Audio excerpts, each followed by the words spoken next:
Vaikapa party అధినేత YS Jaganmohan రెడ్డికి party పరంగా భయం మొదలైందని తెలుస్తుంది.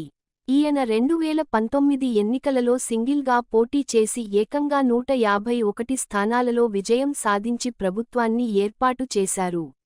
ఇలా గత 5 సంవత్సరాల పాటు అధికారంలో ఉన్న జగన్ గత ఎన్నికలలో ఘోరంగా ఓటమిపాలు అయ్యారు. ఈ విధంగా జగన్మోహన్ రెడ్డి ఓడిపోవడంతో ఎంతోమంది కీలక నేతలు పార్టీ నుంచి బయటకు వెళ్లిపోతున్నారు.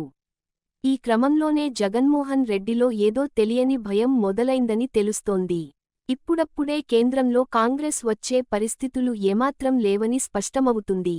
అదేవిధంగా బీజేపీతో అయినా సఖ్యత కొనసాగిద్దాం అంటే ప్రస్తుతం జనసేన తెలుగుదేశం బీజేపీతో కూటమిగా ఏర్పడ్డాయి. అలాగే మరోవైపు వైకాపాకు చెందిన ఎంతోమంది కీలక నేతలు పార్టీని వీడి వదిలి వెళ్లిపోతున్నారు.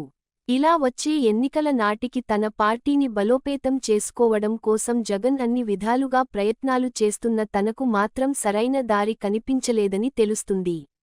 దీంతో ఒకవేళ జమిలి ఎన్నికలు కనుక వస్తే తన పార్టీ పరిస్థితి ఏంటి అనే భయం జగన్మోహన్ రెడ్డిలో మొదలైందని తెలుస్తోంది.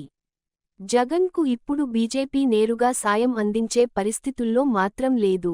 అధికారంలో లేకపోవడంతో పాటు చంద్రబాబు, పవన్ కళ్యాణ్ నుంచి మద్దతు పుష్కలంగా ఉండటంతో జగన్ను పార్టీ కేంద్ర నాయకత్వం కూడా పట్టించుకోవడం లేదు. జగన్మోహన్ రెడ్డి కారణంగా బీజేపీకి ప్రత్యక్షంగానూ పరోక్షంగానూ ఏ విధమైనటువంటి ప్రయోజనం లేకుండా పోయింది. తద్వారా బీజేపీ కూడా జగన్మోహన్ రెడ్డిని పక్కన పెడుతూ వస్తున్నారు. ఏది ఏమైనా జగన్మోహన్ రెడ్డి వచ్చే ఎన్నికల నాటికి పార్టీని బలోపేతం చేసుకుంటే పర్లేదు, కానీ ఇలాగే కొనసాగితే మాత్రం ఈయన వచ్చే ఎన్నికలలో కూడా ఓటమిని ఎదుర్కోవాల్సి ఉంటుందని